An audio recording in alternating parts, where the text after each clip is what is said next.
Hi and welcome to my channel. Today is about overcoming self-limiting thoughts. For those of you who don't know me yet, my name is Yaritza. I'm a business and accountability coach, and I help women 40 plus build online thriving business with personalized support and expertise. So if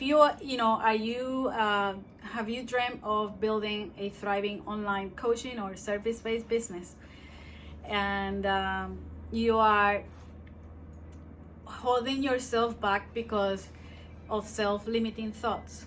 Well, in this video, basically what I'm going to do is show you some strategies that will help you overcome those self-limiting thoughts. So let's just get started. Number one is identifying your self-limiting thoughts. They usually manifest as fear, doubts, and negative thoughts on your abilities.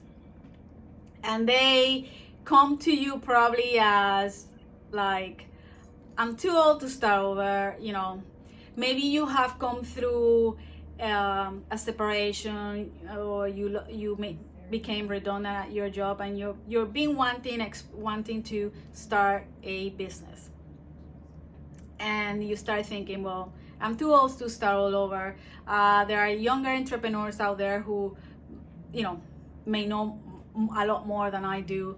I don't have enough. I'm not good with technology and all those things. Those are all self-limiting thoughts. And I tell you these, I give you these examples because those are the examples that I have experienced myself.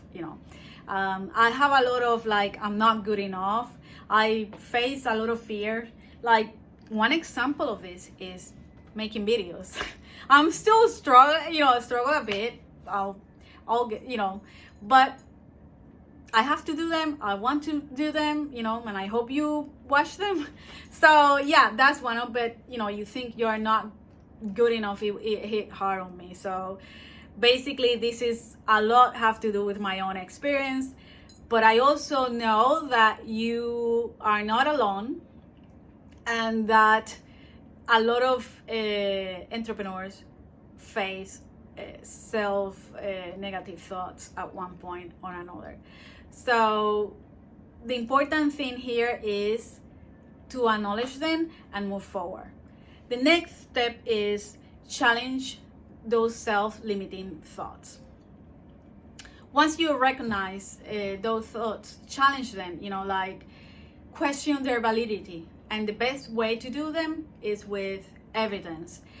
And I'm gonna be very honest with you, that's the best advice. It was given to me by a coach.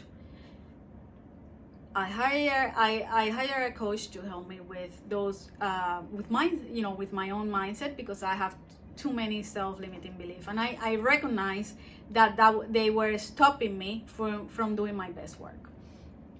So what I started doing was identifying those self-limiting thoughts and then writing down the evidence to the contrary.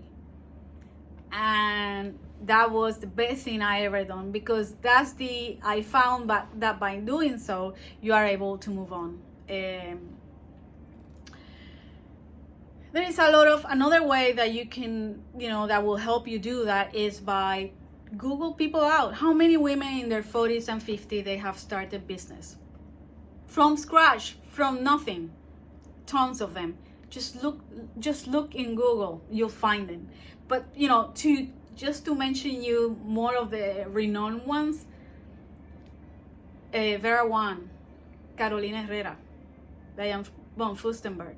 She started her business young, but then a lot of things went wrong, and then she started all over again.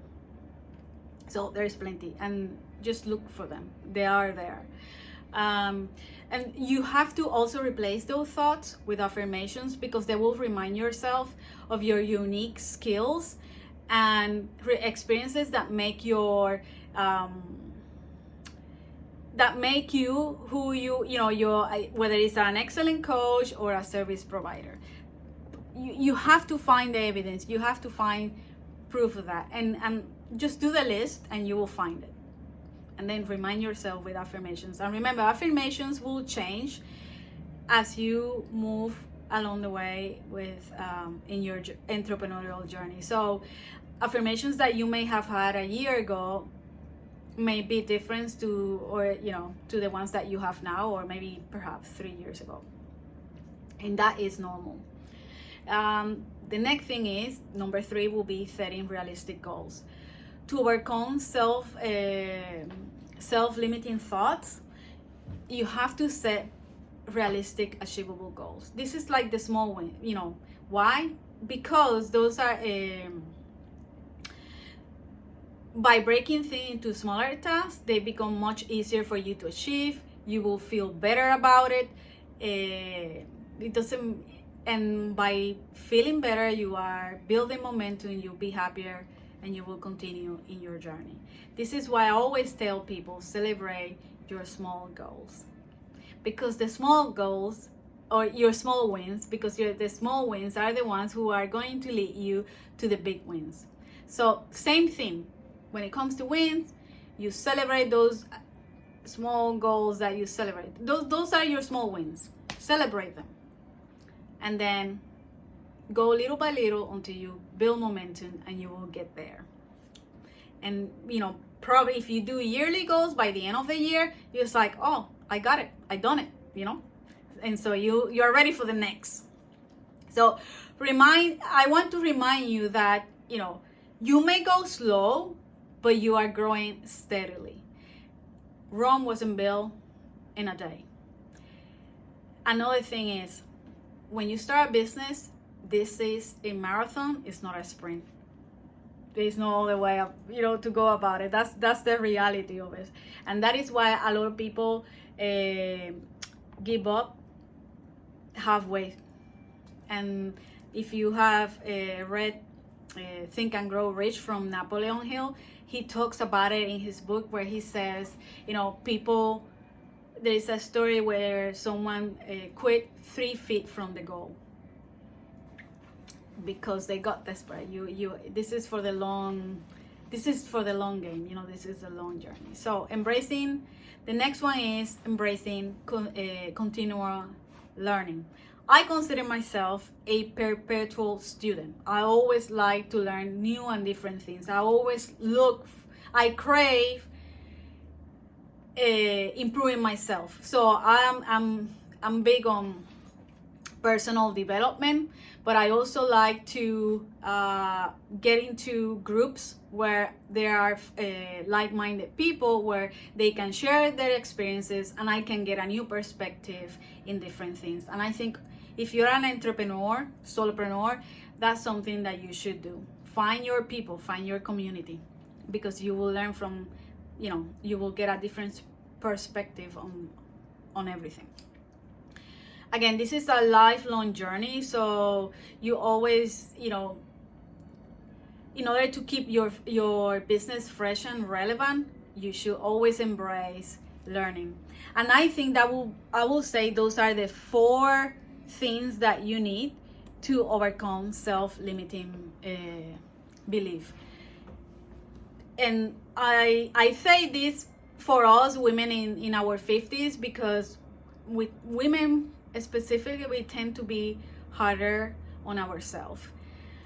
And I know it could be daunting to start a business in your 50s, but we can do it. We can.